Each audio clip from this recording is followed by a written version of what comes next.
साथियों, सावन का पवित्र महीना और बृहदेश्वर शिव मंदिर का निर्माण शुरू होने के 1000 ईयर्स का ऐतिहासिक अवसर, ऐसे अद्भुत समय में मुझे भगवान बृहदेश्वर शिव के चरणों में उपस्थित होकर के पूजा करने का सौभाग्य मिला है।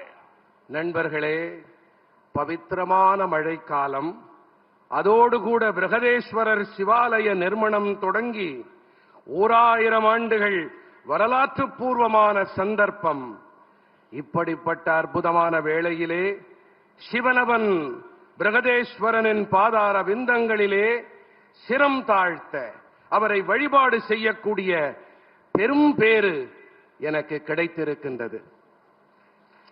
मैंने इस ऐतिहासिक मंदिर में 140 करोड़ भारतीयों के कल्याण और भारत की निरंतर प्रगति के लिए प्रार्थना की है।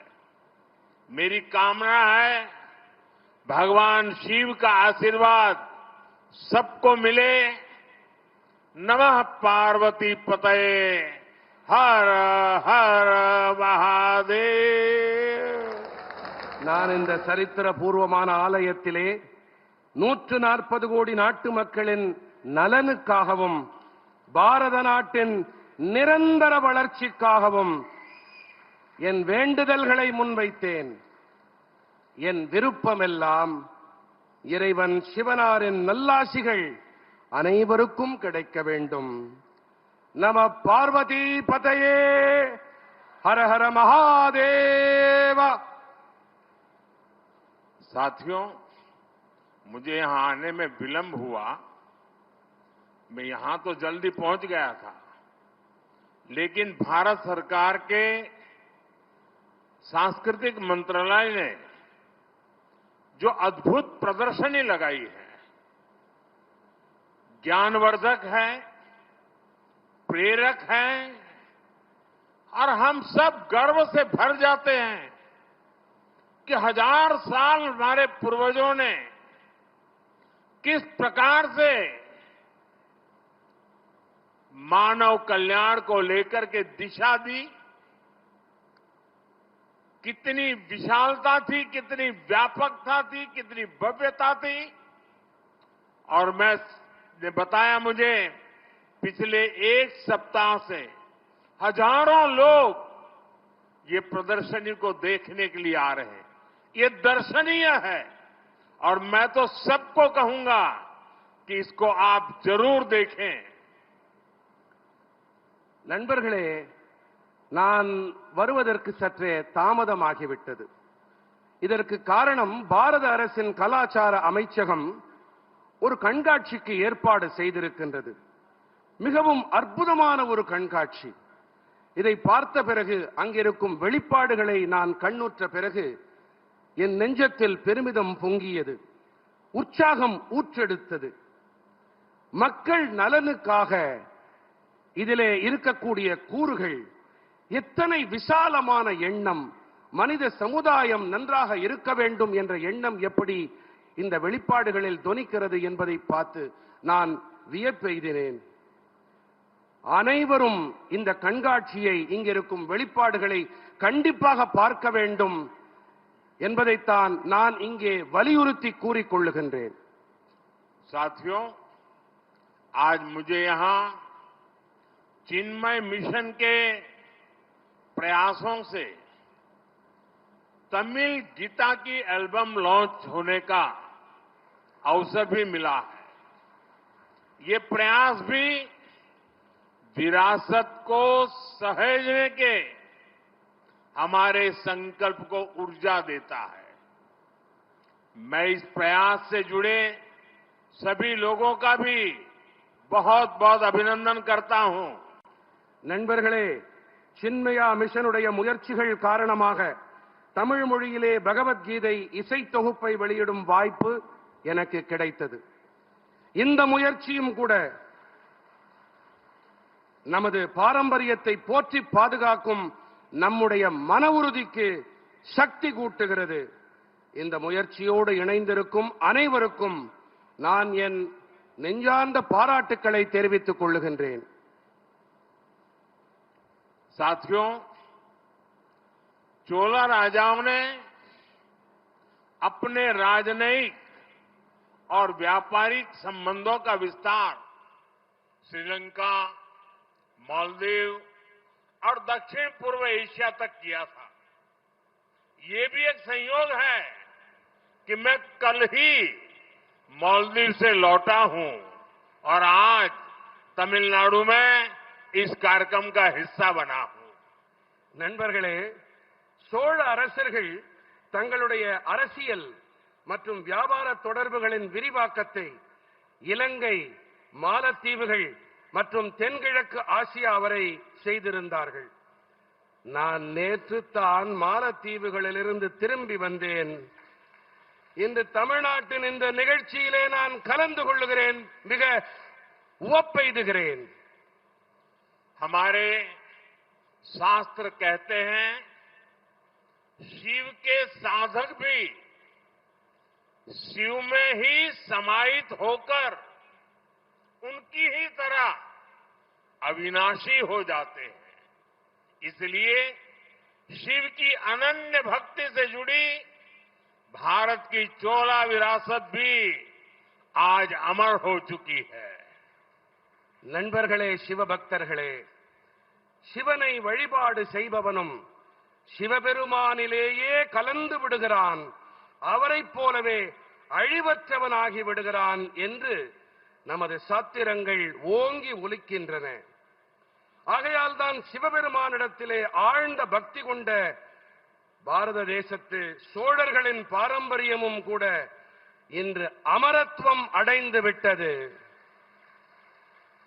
राजा चोला, राजेंद्र चोला, ये नाम भारत की पहचान और गौरव के पर्याय है. चोला साम्राज्य का इतिहास और विरासत ये भारत के वास्तविक सामर्थ्य का, ट्रू पोटेंशियल का उद्घोष है. ராஜராஜ சோழன், ராஜேந்திர சோழன், இந்த பெயர்கள் பாரதத்தின் அடையாளங்கள், கௌரவத்தின் இணை சொற்கள்.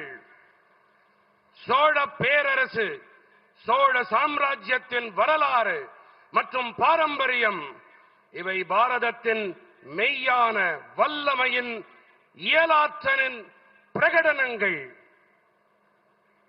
ये भारत के उस सपने की प्रेरणा है जिसे लेकर आज हम विकसित भारत के लक्ष्य की ओर आगे बढ़ रहे हैं. मैं इसी प्रेरणा के साथ राजेंद्र चोला द ग्रेट को नमन करता हूं.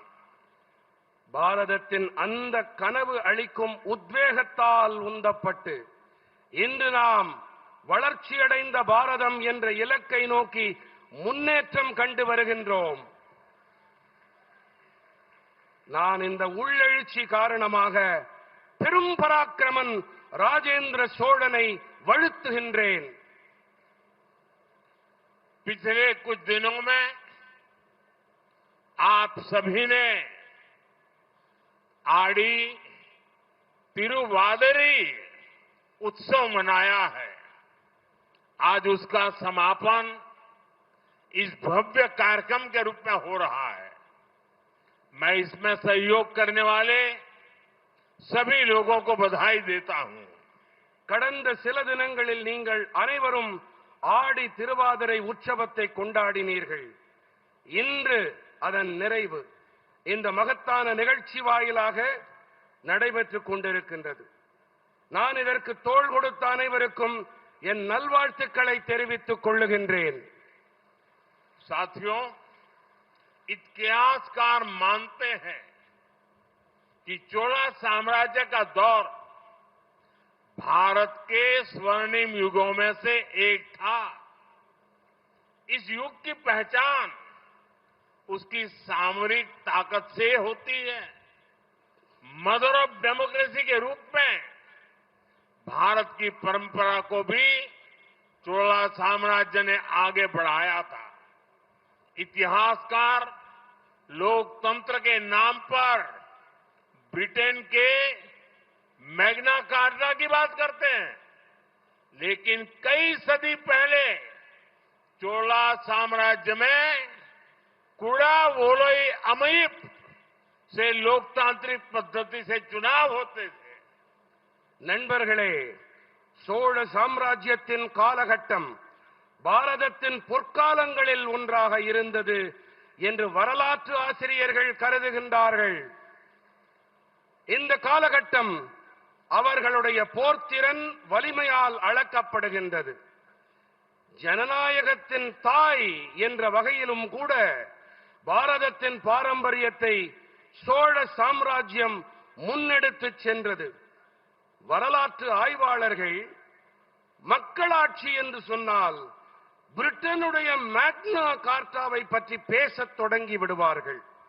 ஆனால் பல நூற்றாண்டுகள் முன்பாகவே சோழ சாம்ராஜ்யத்தில் குடவோலை முறை வாயிலாக ஜனநாயக வழிமுறைப்படி தேர்தல்கள் நடந்தன. आज दुनिया भर में वाटर मैनेजमेंट और इकोलॉजी प्रिजर्वेशन की इतनी चर्चा होती है। हमारे पूर्वज बहुत पहले से इनका महत्व समझते थे। हम ऐसे बहुत से राजाओं के बारे में सुनते हैं जो दूसरी जगह पर विजय प्राप्त करने के बाद सोना, चांदी या पशुधन लेकर आते थे।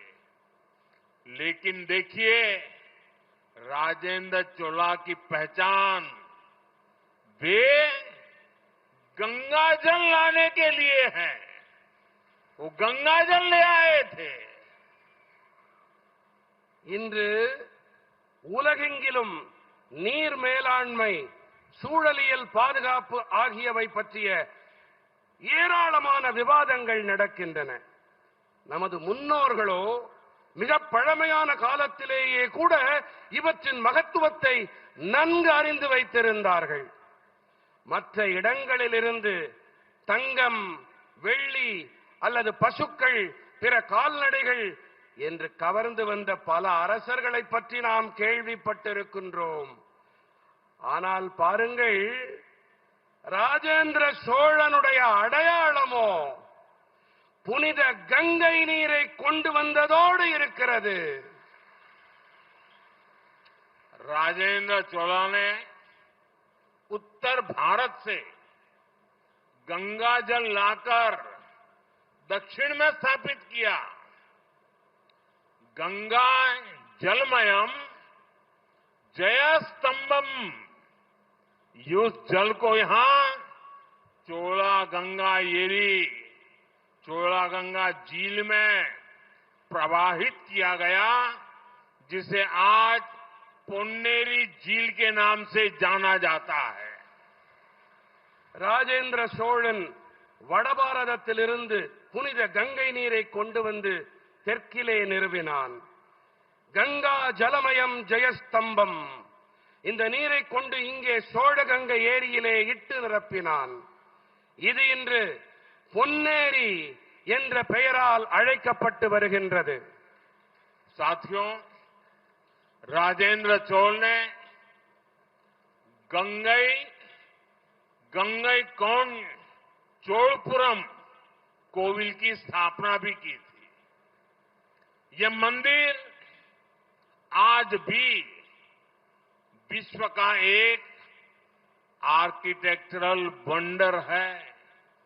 ये भी चोला साम्राज्य की ही देन है कि मां कावेरी की इस धरती पर मां गंगा का उत्सव मनाया जा रहा है. ராஜேந்திர சோழன் கங்கை கொண்ட சோழபுரம் ஆலயத்தை நிர்மாணமும் செய்தான். இந்த ஆலயம் இன்றும் கூட உலகின் ஒரு கட்டிடவியல் அற்புதமாக திகழ்கின்றது.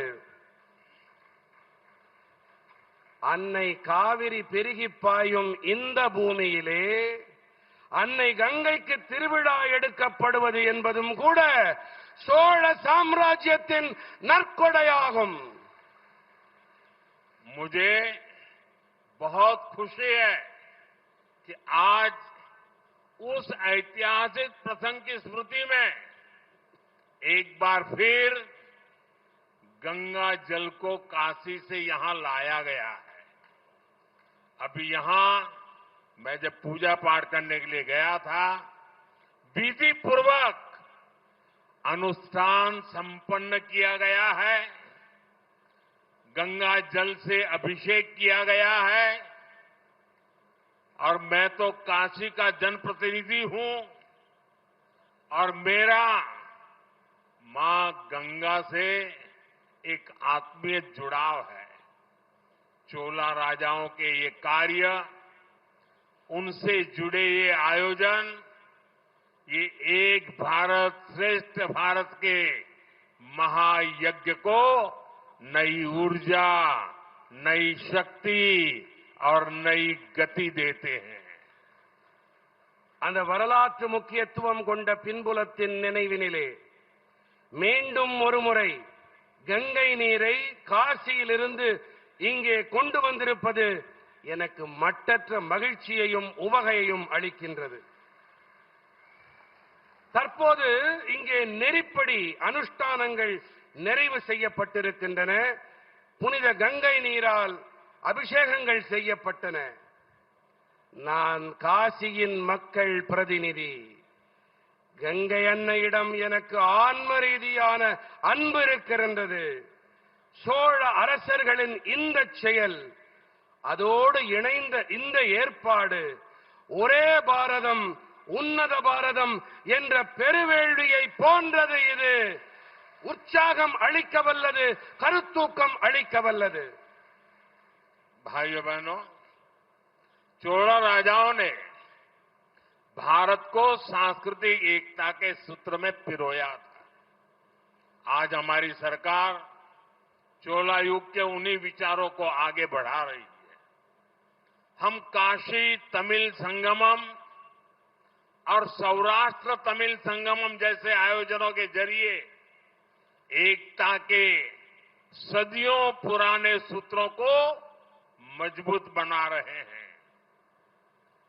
गंगई कौन चोलपुरम जैसे तमिलनाडु के प्राचीन मंदिरों का भी एएसआई के जरिए संरक्षण किया जा रहा है. சகோதர சகோதரிகளே, சோழ அரசர்கள் பாரதத்தை கலாச்சார ஒற்றுமை என்ற இழை கொண்டு இணைத்தார்கள். இன்று நம்முடைய அரசாங்கம் சோழர்களுடைய இதே கருத்துக்களை, எண்ணங்களை முன்னெடுத்து செல்லுகின்றது.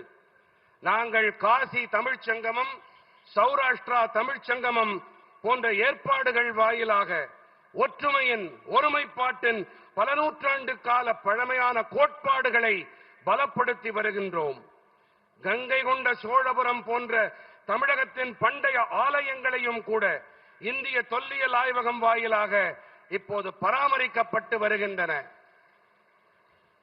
जब देश की नई संसद का लोकार्पण हुआ तो हमारे शिव आधीनम के संतों ने उस आयोजन का आध्यात्मिक नेतृत्व किया था. सब यहां मौजूद है. तमिल संस्कृति से जुड़े पवित्र सेंगोल को संसद में स्थापित किया गया है. मैं आज भी उस पल को याद करता हूं तो गौरव से भर जाता हूं. தேசத்தின் புதிய நாடாளுமன்றம் நாட்டுக்கு அர்ப்பணிக்கப்பட்ட வேளையிலே நமது சிவாதீனங்கள் புனிதர்கள் அந்த நிகழ்ச்சியின் ஆன்மீக தலைமையை ஏற்றார்கள். இதோ அவர்கள் உங்கள் மத்தியிலே இங்கே வீற்றிருக்கின்றார்கள். தமிழ் கலாச்சாரத்தோடு இணைந்த புனிதமான செங்கோல் நாடாளுமன்றத்தில் நிறுவப்பட்டது. அந்த கணங்களை நான் இன்று நினைத்து பார்த்தாலும் கூட என் நெஞ்சம் பெருமிதத்தில் பொங்குகிறது. साथियों, मैंने अभी चिदंबरम के नटराज मंदिर के कुछ दीक्षितरों से मुलाकात की है. उन्होंने मुझे इस दिव्य मंदिर का पवित्र प्रसाद भेंट किया, जहां भगवान शिव की नटराज रूप में पूजा होती है. नटराज का ये स्वरूप, ये हमारी फिलॉसफी और साइंटिफिक रूट्स का प्रतीक है. நண்பர்களே, நான் இப்போதுதான் சிதம்பரம் நடராஜா ஆலயத்தின் சில தீட்சிதர்களை சந்தித்தேன். சிவபெருமான் நடராஜராக வழிபடக்கூடிய அந்த திவ்யமான ஆலயத்தின் பவித்திரமான பிரசாதத்தை அவர்கள் எனக்கு அளித்தார்கள். நடராஜரின் இந்த ஸ்வரூபம், இது நமது தத்துவம், அறிவியல் வேர்கள் ஆகியவற்றின் அடையாளம். भगवान नटराज की ऐसी ही आनंद तांडव मूर्ति दिल्ली के भारत मंडपम की शोभा भी बढ़ा रही है. इसी भारत मंडपम में G20 के दौरान दुनिया भर के दिग्गज नेता जुड़े थे. நடராஜ சுவாமியின் இதே போன்ற ஆனந்த தாண்டவ மூர்த்தி தில்லியின் பாரத் மண்டபத்தின் அழகுக்கு அழகு சேர்த்துக் கொண்டிருக்கின்றது. இதே பாரத் மண்டபத்தில் G20 போது உலகெங்கிலும் இருந்தும் உலக மகா தலைவர்கள் எல்லாம் குழுமினார்கள்.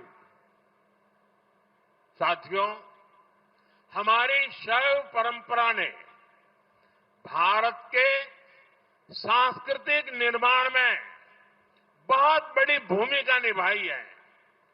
चोला सम्राट इस निर्माण के अहम आर्किटेक्ट थे. इसलिए आज भी शैव परंपरा के जो जीवंत केंद्र है, तमिलनाडु उनमें बेहद अहम है.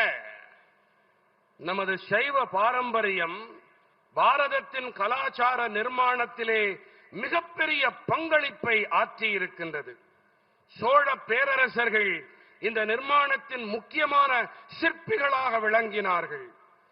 ஆகையால்தான் இன்றும் கூட சைவ பாரம்பரியத்தின் உயிர்ப்புடைய மையங்களில் தமிழ்நாடு மிகவும் முக்கியமானது.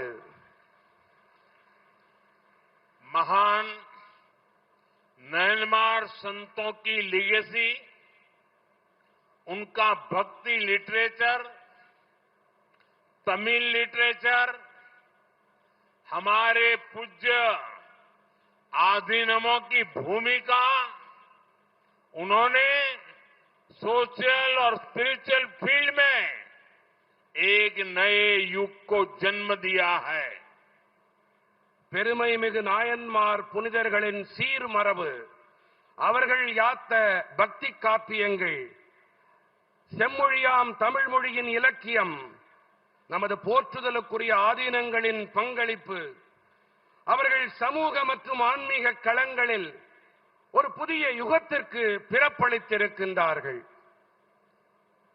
साथियों, आज दुनिया जब इंस्टेबिलिटी, वायलेंस और एनवायरमेंट जैसी समस्याओं से जूझ रही है, ऐसे में शैव सिद्धांत हमें सॉल्यूशंस का रास्ता दिखाते हैं. நண்பர்களே, இன்று உலகம் நிலையில்லா தன்மை, வன்முறை மற்றும் சுற்றுச்சூழல் போன்ற பிரச்சனைகளில் உழன்று வரும் வேளையிலே சைவ சித்தாந்தம் நமக்கு தீர்வளிக்கும் பாதையை துலக்கி காட்டுகின்றது. आप देखिए, तिरुमूलर ने लिखा था, अनबे शिवम, अर्थात प्रेम ही शिव है, लव इज शिवा. आज अगर विश्व इस विचार को एडॉप्ट करे तो ज्यादातर क्राइसिस अपने आप सॉल्व हो सकती है। इसी विचार को भारत आज one world, one family, one future के रूप में आगे बढ़ा रहा है। நீங்களே பாருங்கள், அன்பே சிவம் என்றார் சித்தர் திருமூலர். இன்று இந்த கோட்பாட்டை உலகம் முழுவதும் கடைபிடித்தால் பெரும்பாலான சங்கடங்கள் தாமாகவே தீர்ந்து போய்விடும். இந்த எண்ணத்தை தான் பாரதம் இன்று ஓர் உலகம், ஓர் குடும்பம், ஓர் எதிர்காலம் என்ற வகையினிலே முன்னெடுத்து சென்று கொண்டிருக்கின்றது. साथियों, आज भारत विकास भी, विरासत भी इस मंत्र पर चल रहा है। आज का भारत अपने इतिहास पर गर्व करता है। बीते एक दशक में हमने देश की धरोहरों के संरक्षण पर मिशन मोड में काम किया है। देश की एंशिएंट स्टैच्यूज और आर्टिफैक्ट्स जिन्हें चुराकर विदेशों में बेच दिया गया था, उन्हें वापस लाया गया है। நண்பர்களே, இன்று பாரதம் வளர்ச்சியோடு கூடவே மரபும் என்ற மந்திரத்தை அடியொற்றி பயணித்து வருகிறது. இன்றைய பாரதம் தனது வரலாற்றின் மீது பெருமிதம் கொண்டிருக்கிறது. கடந்த 10 ஆண்டுகளில் நாம் தேசத்தின் பாரம்பரியத்தை போற்றி பாதுகாக்கும் பணியிலே மிகுந்த உறுத்தோடும் கருத்தோடும் பணியாற்றி வந்திருக்கின்றோம்.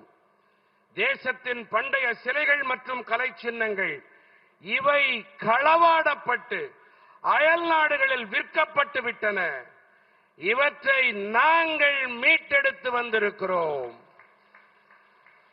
2014 के बाद से 600 से ज्यादा प्राचीन कलाकृतियां, मूर्तियां दुनिया के अलग अलग देशों से भारत वापस आई है।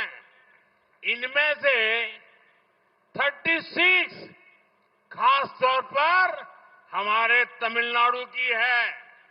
आज नटराज, लिंगोद्भव, दक्षिण मूर्ति, अर्धनारीश्वर, नंदिकेश्वर, उमा परमेश्वरी, पार्वती, समंदर, ऐसी कई महत्वपूर्ण धरोहरें अब फिर से इस भूमि की शोभा बढ़ा रही है। 2014ஆம் ஆண்டிற்கு பிறகு 600க்கும் அதிகமான தொன்மையான கலைப்படைப்புகள் உலகின் பல்வேறு தேசங்களிலிருந்தும் பாரதம் வந்தன. இவற்றிலே நண்பர்களே சற்று கவனமாக கேளுங்கள். இவற்றிலே 36 கலைப்பொருட்கள் குறிப்பாக தமிழ்நாட்டைச் சேர்ந்தவை. இன்று நடராஜர், லிங்கோத்பவர், தட்சிணாமூர்த்தி, அர்த்தநாரீஸ்வரர், நந்திகேஸ்வரர், உமா பரமேஸ்வரி, பார்வதி, சம்பந்தர் இப்படி பல மகத்துவம் வாய்ந்த பாரம்பரியங்கள் இப்போது இந்த பூமியிலே மீண்டும் அழகு சேர்த்து வருகின்றன. साथियों, हमारी विरासत और शैव दर्शन की छाप अब केवल भारत तक या इस धरती तक ही नहीं, जब भारत चंद्रमा के साउथ पोल पर लैंड करने वाला पहला देश बना, तो हमने चंद्रमा के उस पॉइंट को भी शिव शक्ति नाम दिया। चंद्रमा के उस अहम हिस्से की पहचान अब शिव शक्ति के नाम से होती है। நண்பர்களே, நமது மரபும் சைவ தத்துவத்தின் முத்திரையும் பாரதம் வரை மட்டுமோ அல்லது இந்த பூமியுடனோ மட்டும் நின்று போய்விடவில்லை. பாரதம் நிலவின் தென்துருவத்தில் இறங்கிய முதல் தேசமானது. அப்போது நாம் நிலவின் அந்த இடத்திற்கு சிவசக்தி என்று பெயர் சூட்டினோம். நிலவின் அந்த முக்கியமான பாகம், அந்த பகுதி இனி சிவசக்தி என்ற பெயரால் அடையாளம் காணப்படும். साथियों, चोला युग में भारत ने जिस आर्थिक और सामरिक उन्नति का शिखर छुआ है, वो आज भी हमारी प्रेरणा है. राजा चोला ने एक पावरफुल नेवी बनाई.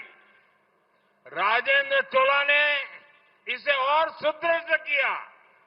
நண்பர்களே, சோழர்கள் காலத்திலே எந்த பொருளாதார போர்த்திர உன்னத உயரங்களை பாரதம் தொட்டதோ அவை இன்றும் கூட நமது கருத்தூக்கங்கள். ராஜராஜ சோழன் ஒரு சக்தி வாய்ந்த கடற்படையை உருவாக்கினார். ராஜேந்திர சோழன் இதை மேலும் பலப்படுத்தினார், உறுதிப்படுத்தினார். उनके दौर में कई प्रशासनिक सुधार भी किए गए. उन्होंने लोकल एडमिनिस्ट्रेटिव सिस्टम को सशक्त बनाया. एक मजबूत राजस्व प्रणाली लागू की गई. व्यापारिक उन्नति, समुद्री मार्गों का इस्तेमाल, कला और संस्कृति का प्रचार प्रसार. भारत हर दिशा में तेजी से आगे बढ़ रहा था. அவருடைய காலகட்டத்திலே பல்வேறு நிர்வாக மேம்பாடுகள் புரியப்பட்டன. அவர் உள்ளூர் நிர்வாக அமைப்பினை சக்தியுடையதாக ஆக்கினார். ஒரு பலமான நிதி வழிமுறையை அமல் செய்தார். வியாபார உயர்வு, கடல் மார்க்கங்களின் பயன்பாடு, கலை மற்றும் கலாச்சாரத்தின் பிரச்சாரம், இப்படியாக பாரதம் அனைத்து திசைகளிலும் விரைவாக முன்னேறிக் கொண்டிருந்தது. साथियों, चोला साम्राज्य के नए भारत के निर्माण के लिए एक प्राचीन रोड मैप की तरह है. यह हमें बताता है अगर हमें विकसित राष्ट्र बनाना है तो हमें एकता पर जोर देना होगा. हमें हमारी नेवी को, हमारी डिफेंस फोर्सेस को मजबूत बनाना होगा. हमें नए अवसरों को तलाशना होगा और इस सबके साथ ही अपने मूल्यों को, उसको भी सहेज कर रखना होगा. और मुझे संतोष है कि देश आज इसी प्रेरणा से आगे बढ़ रहा है. நண்பர்களே, சோழ சாம்ராஜ்யம் புதிய பாரதத்தின் நிர்மாணத்திற்கான பழமையான சாலை வரைபடம் போன்றது. நாம் வளர்ச்சியடைந்த தேசத்தை உருவாக்க வேண்டும் என்று சொன்னால் நாம் ஒற்றுமையின் மீது அழுத்தம் அளிக்க வேண்டும். நாம் நமது கடற்படையினை, நமது பாதுகாப்பு படைகளை பலமுள்ளவையாக ஆக்க வேண்டும். நாம் புதிய சந்தர்ப்பங்களை தேடிக்கொண்டே இருக்க வேண்டும். மேலும் இவை அனைத்தோடும் கூடவே நமது விழுமியங்களையும் நன்கு பாதுகாத்து பேண வேண்டும். இன்று தேசம் இந்த உத்வேகத்தை தாங்கி முன்னேறி வருகின்றது என்பது எனக்கு பேருவகையை அளிக்கின்றது. साथियों, आज का भारत अपनी सुरक्षा को सर्वोपरि रखता है. अभी ऑपरेशन सिंदूर के दौरान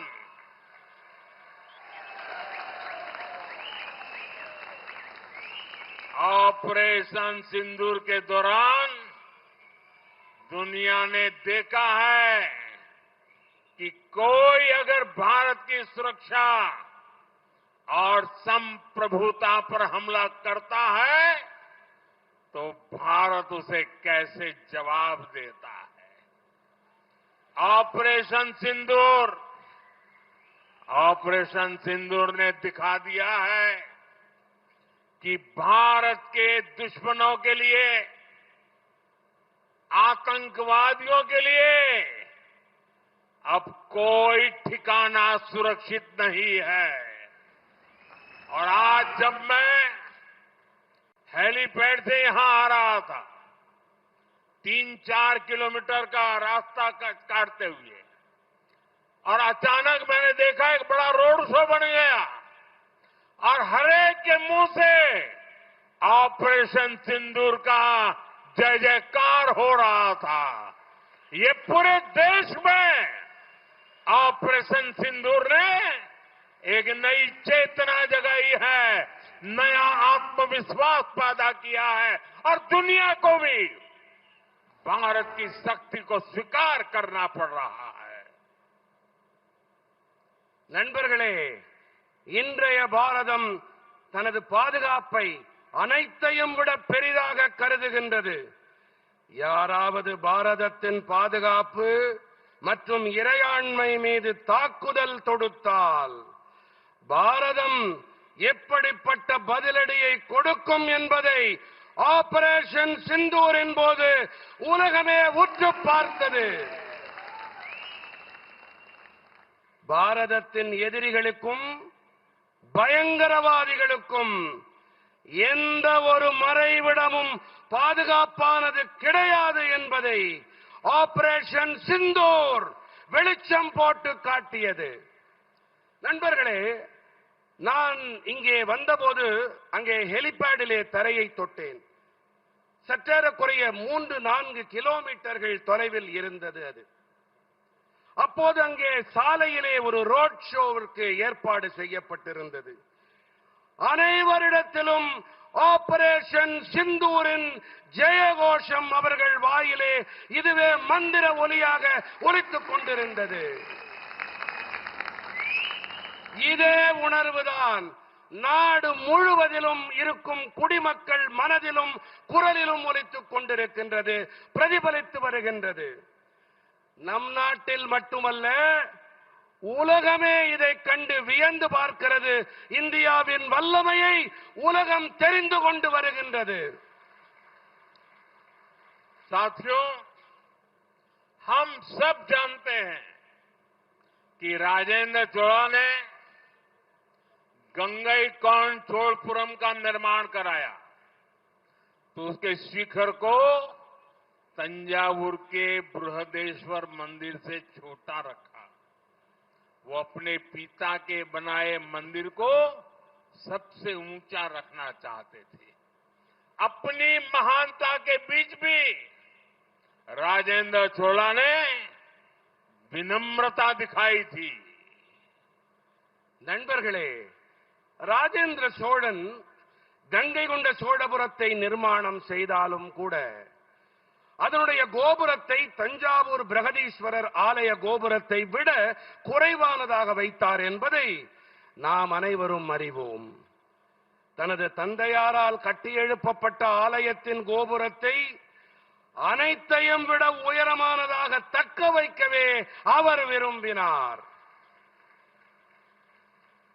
தனது மகத்துவத்திற்கும் இடையேயும் கூட ராஜேந்திர சோழன் மிகுந்த பணிவினை வெளிப்படுத்தினார். आज का नया भारत इसी भावना पर आगे बढ़ रहा है. हम लगातार मजबूत हो रहे हैं, लेकिन हमारी भावना विश्व बंधु की है, विश्व कल्याण की है. இன்றைய புதிய பாரதம் இதே உணர்வின் ஆதாரத்தில் முன்னேறி கொண்டிருக்கின்றது. நாம் தொடர்ந்து பலமடைந்து வருகின்றோம் என்றாலும் கூட நமது உணர்வுகள் உலகத்தின் நண்பனுக்கானவை, உலக நலனுக்கானவை. साथियों, अपनी विरासत पर गर्व की भावना को आगे बढ़ाते हुए आज मैं यहां एक और संकल्प ले रहा हूं. आने वाले समय में हम तमिलनाडु में राजराजा चोला और उनके पुत्र और महान शासक राजेंद्र चोला प्रथम की भव्य प्रतिमा स्थापित करेंगे। ये प्रतिमाएं हमारी ऐतिहासिक चेतना का आधुनिक स्तंभ हो बनेगी। நண்பர்களே, நம்முடைய பாரம்பரியத்தின் மீது பெருமித உணர்வை முன்னெடுக்கும் வேளையிலே இன்று இங்கு மேலும் ஒரு உறுதிப்பாட்டை நான் மேற்கொள்கிறேன். வரவிருக்கும் காலங்களிலே நாம் தமிழ்நாட்டிலே ராஜராஜ சோழன் அவருடைய மைந்தன் மகத்தான ஆட்சியாளர் முதலாம் ராஜேந்திர சோழனுடைய பிரமாதமான உருவச் சிலையை நிர்மாணம் செய்வோம்.